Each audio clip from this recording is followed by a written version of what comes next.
Assalamualaikum warahmatullahi wabarakatuh. Selamat siang menjelang malam.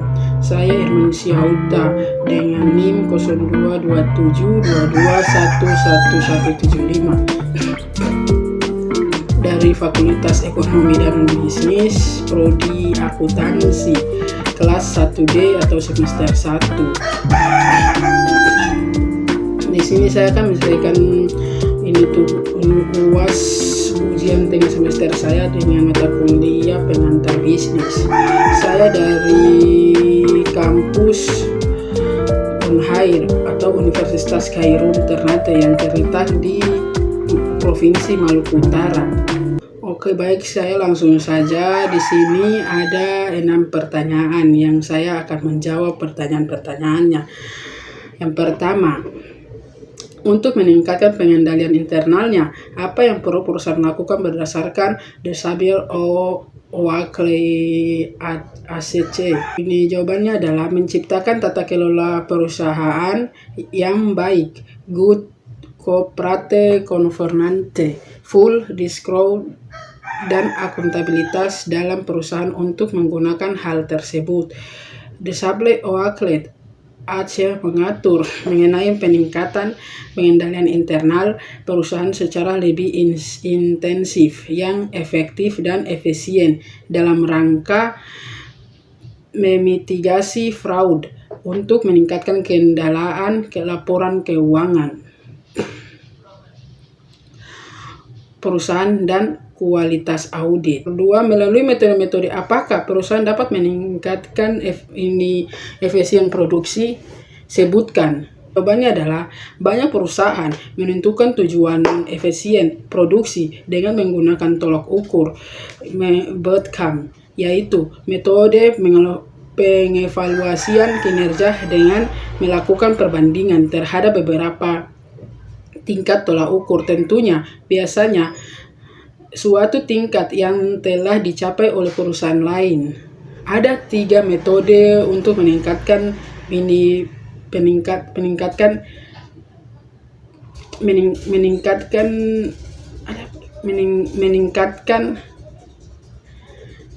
efisien produksi. Yang pertama, teknologi; kedua, skala ekonomi; ketiga, restrukturisasi.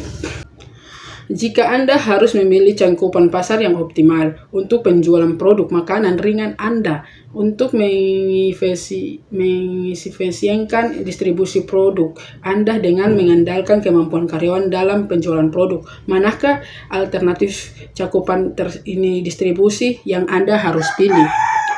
Ada dua distribusi intensif. Yang pertama, keuntungan dan kerugian. Keuntungan yang memberikan kemudahan akses bagi pelanggan. Kerugian, distribusi intensif memberikan kemudahan akses bagi pelanggan banyak gerai tidak menerima sejumlah produk jika para pelanggannya memiliki kemungkinan yang sangat kecil untuk membeli produk tersebut. Yang keempat, untuk memasarkan produk kami dengan cara menjaga citra produk di mata masyarakat. Metode apakah yang harusnya kita gunakan dan jelaskan? Yang harus kita gunakan adalah istilah hubungan masyarakat, public relation, merujuk kepada tindakan-tindakan yang diambil dengan tujuan menciptakan atau mempertahankan citra publik yang menguntungkan. Berikut adalah jenis-jenis strategis hubungan umum masyarakat yang paling umum. Ada 3 hubungan masyarakat. Yang pertama adalah acara-acara khusus. 2, liris berita atau advertorial. Ketiga, konversi pers. Yang kelima adalah sebutkan alternatif pengeluaran modal yang dapat dilakukan oleh suatu usaha jika mereka memperluas usahanya. Tugas: menentukan apakah proyek tersebut layak untuk dilakukan. Yang ketiga, uraiannya. Suatu proyek layak untuk dilakukan jika nilai sekarang dari arus kas masa depannya melebihi pengeluaran awal yang dibutuhkan untuk akuisisi proyek.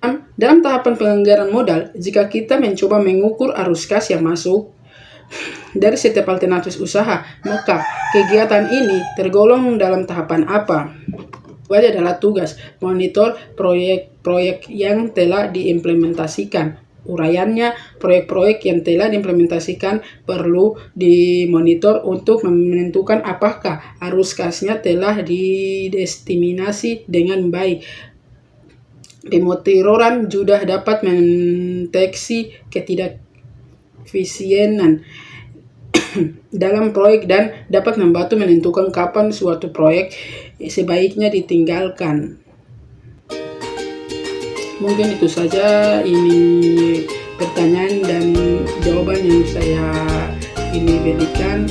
Mohon maaf bila ada kata atau tanggapan yang salah. Terima kasih.